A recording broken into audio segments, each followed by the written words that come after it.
Tervist! Täna sooviks rääkida natukene arhetüüpidest, erinevate arhetüüpidest, et arhetüüpid annavad inimese, kuidas öelda, arengust või teekonnast või siis oma avastamisel annab mingisuguse hea perspektiivi, mille annab siis tema nagu seda liikumist vaadata. Et ma tõin nüüd siia 12 arhetüüpi, mis on siis sõdalane, hoolitseja, süütu, orb, otsija, armastaja, hävitaja, looja, tark narr, valitseja ja maag. Et kui me nüüd näeme siin kõrval on see sammune tunnete suhtelisuse mudel nii-öelda ja siis me näeme, et siin on ka ristid. Et tegelikult on need kõik arhetüübid nii-öelda on selle sammuse mudeliga on seotud nagu nii-öelda,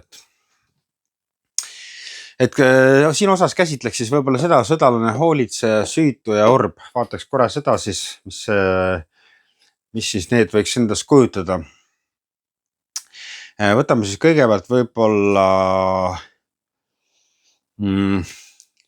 võtame siis sõdalane ja hoolitseja. Et kui nüüd vaadata seda sõdalast, et mida see nagu siin maal tähendab, see tähendab siis väärtuste laitmist.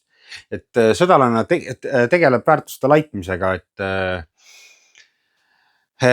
tema siis on tänu sellele laitmisele on siis temas see, kuidas öelda, inflatsioon võiks öelda, inflatsiooniline olukord, kus tegelikult neil kõikidel arhetüüpidel on põhimõtteliselt, mitte kõikidel sellel hoolitsejal on vastupidi, et tema näeb teisi, ei näe ennast, siin läheb liiga tugevalt ennast ja siin on samamoodi, et teised ja mina maailm, et need on tegelikult üksteise vastandid, üks sama mündi külg, aga siis mündi erinevad pooled.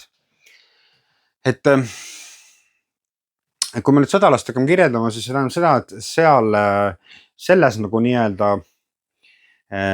selles olekus talle see eneseteadvus kahesuunaliselt ei tööta, see on täiesti ühesuunaline, et suudab näha ainult iseenda nii-öelda panust, teiste panust või niimoodi ta ei oska nagu kõrvutada, ta näeb ainult iseennast. Ja sellepärast öeldaksegi, et võiks ta selle arhetüübi nimi olla näiteks sõdalane, et tihti peale sõdib ja võitleb oma nagu kasu ja õiguste pärast, et ma mäletan, mul endalgi oli kuskil 27-26 eluaastani see sõdalane, et ärimaailm või ettevõtlus on ka tihti selle osaga seotud, vähemalt kui sa alustad ettevõtet, see ettevõtte juhtimisel samamoodi pikalt, ega sa siis iga selle ameti peal või igal pool õpid siis nagu nii-öelda neid asju ka, et seda vastaspoolt tundma, et sõdalane ja hoolitseja on siis see, kes paneb rohkem nagu, kes märkab siis nagu nii-öelda, kui me vaatame siia väärtuste tunnustamine, siis ta märkab nagu teiste väärtusi, nii-öelda märkab teiste väärtusi ja siis nii-öelda tunnustab teiste, keegi, kes nagu väga siis nii-öelda selle taseme hoolitseja, et kui me nüüd kõik vaatame, need 3 tükki on siin nagu nii-öelda, et need kõik tegelikult ühe tabel veel liiguvad, aga siin on, kui see on, nende mõte on see, et kui ma nüüd sellel tasandil sõdalase hoolitseja näiteks liidan, see olend, kumb sa oled, kas oled sõdalane või hoolitseja ja hakkad seda teist liitma. Ja kui ma näiteks olen hoolitseja, hakkan sõdalast liitma, siis järgmisest tuleb mul otsija. Aga kui ma nüüd olen sõdalane ja ma hakkan seda liitma, siis tuleb minule armastaja. Et on sellised klassikalised teed, mida enam-vähem võib arvestada, et mu enda süsteem on ka niimoodi loodud. Mu enda süsteem on loodud kogemuslik, et sellele, ütleme, nendel mudelitel, mis on nagu nii-öelda see arhetüüpide mudel, nendel ei ole nagu väga hea seda kogemuslikke baasi, selle enam-vähem on midagi lahti seletatud, aga selline, et kus ma konkreetselt, minul on tehtud niimoodi, et ma saaksin konkreetse kogemuse näiteks, et tihtipeale, kui ma olen siin, ma isegi ei mõista seda teist osa, milleks seda vaja on, kui ma nüüd kogemuse saan ja minu taju hakkab muutuma. Ma ei tea, siin on mul hästi turvalisuse teema,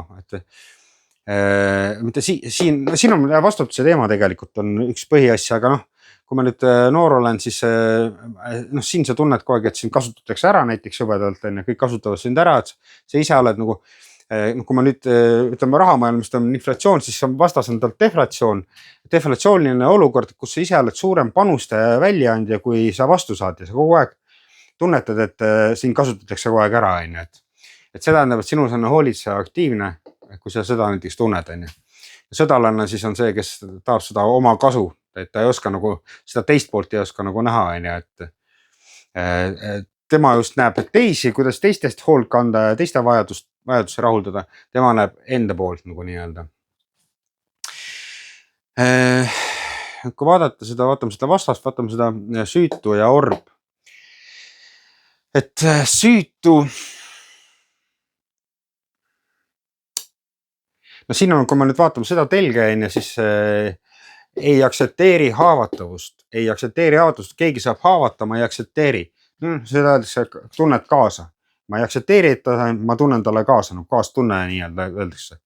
Kui meie kollektiivselt vaatame või meie ühiskonnas või üldse suke lääne ühiskonnas, siis kui nüüd vaadata seda ilma vaatepunktita, ilma suhtumiselt, et ma olen kuidagi suhtunud sellesse, siis me oleme nagu suhestunud siia, et kõik, mis siia poole on nagu tihtipeale kollektiivselt juba mitte aktsepteeritud nii-öelda.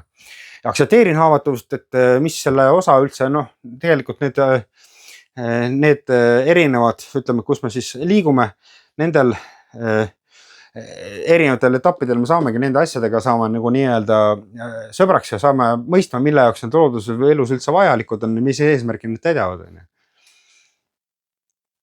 Et nii, kus me nüüd teeme süütu, aktsepteerin haavatavust. Süütu on samamoodi, ega siin on täpselt sama teema. Üks on peegeldaja, kes ei märka, et ta tegelikult oma psüühika osasi peegeldab tegelikult teisele nii-öelda ka. Et siin me tajume seda, et tema on nagu, tähendab, see on juba nendega seotud, et siin tekib inimesele inflatsioon. Inflatsioon paneb meid vajama, tahtma mingisuguseid saavutada nagu nii-öelda midagi, kas üldiselt seal tasandil füüsilisel või materiaalsel tasandil on ju. Et siis ka neil ei teki seda tunnet ja tihtipeale on inimesed, need, kes hakkavad põhjuse välja otsima, miks ma ei saa osaleda, miks on see, sest siin ta kardab olla nõrk. Ta kardab ja siis ta ei julge kuskil osaleda, et kuna ta ei tunnista endas nagu siin on, ei aktsepteeri haavatavust. Ta ei aktsepteeri, kui ta teistes ei aktsepteeri haavatavust, siis ta ei aktsepteeri iseendast haavatavust. Siis tal on raske nagu, ma ei tea, teiseks või kolmandaks või ja hoolitseja samamoodi, et tal ei ole seda nagu nii-öelda seda saavutusvajadust, et tal ei tekigi seda jõudu siia sisse. Et nende ühendamine tähendabki siis, et need on vaja omavahel ühendada, siis tekib siia hävita, süütu ja orb. Et kui ma nüüd õpin seda osa tunnustama, hakkan siit siia liikuma, siis minust tekib, kui ma süütust liigun orvu poole, siis minust tekib pärast looja, kui ma orvu poolt süütu poole, et see on seda, et see pool ei peegelda nii-öelda. Tegelikult on tema vari on siis see, tema oma varju siis nii-öelda integreerima, võtma selle omaks ka peegeldama hakkama nii-öelda, siis tema liigub näiteks siia hävitaja poole, tema hakkab hävitaja pihta, nüüd hävitajast hakkab tema, kui ta siia järgmisse tuleb, siis hakkab looja kontakti saama, et hakkab seda liitma siia uuesti tagasi, otsi ja armastan samamoodi, aga ärme praegu kaugemale lähe. Et mis siin veel võiks rääkida mul?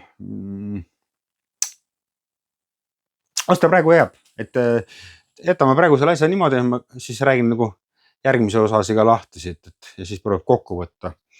Et jah, et nii, praegu on siis niimoodi. Jah, aitäh vaatamast.